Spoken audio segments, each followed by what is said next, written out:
Ian Oduwaya, Vice President of Global Relations and co-founder of PTA Global. I want to discuss with you today a simple movement called a shoulder press, where we would traditionally look at using bilateral movement with the arms and in a very isolated manner. Today we want to progress that up and also regress it back a little bit, just to see whether we can get more benefit into that thoracic, hip and ankle complex.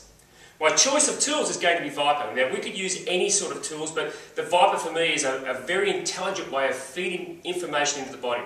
Let's have a look and see how this movement goes. We're going to take the ViPR in a neutral grip. We'll start off at around about chest height. All I want to do now is I'm going to simply drive my right hip laterally at the same time driving my right arm up. I'm going to return it, now drive my left hip out with my left arm up.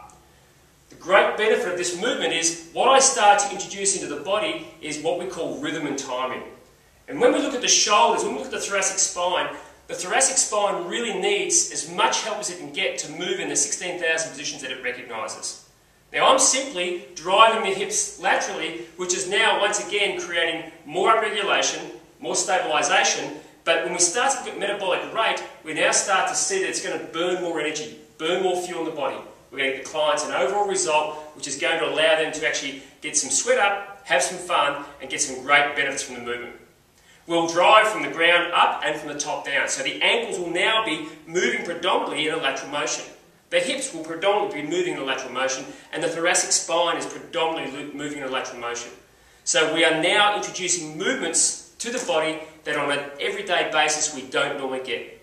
These movements are crucial to create a healthy environment for the scaps, a healthy environment for the hips, and most importantly, a healthy environment for the knees and for the ankles. So once again, it's a nice simple movement that will just drive the hips out and allow the ViPR to drive up vertical.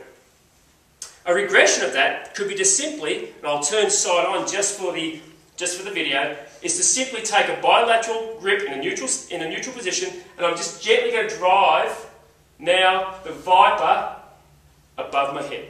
And as I drive it, I'm just going to gently let my knees travel forward a little bit. So I'm not leaning back, I'm just gently driving the ViPR above my head, out in front of me, and letting my knees go forward. As my knees go forward, what I'm starting to do now is create a little bit more upregulation, turning on, if you want, of the abdominals, of the quads, which are going to now produce a lot of stabilisation in through the back.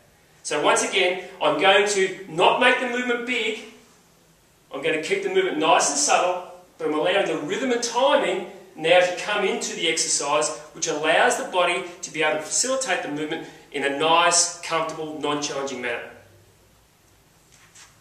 My last progression into a more advanced exercise is going to be this. I'm just going to basically change my foot position into a split stance.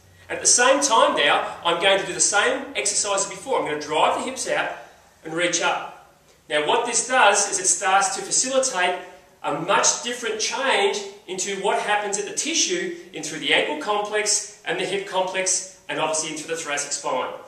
So anything you start to do now when you start to challenge the body in these lateral planes of motion is going to start to tax the body in a far greater manner.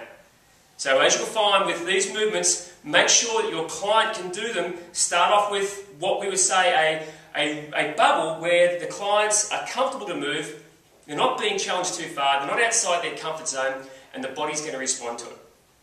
I would do these probably for 30 to 45 seconds, and I would do 2 to 3 sets per program.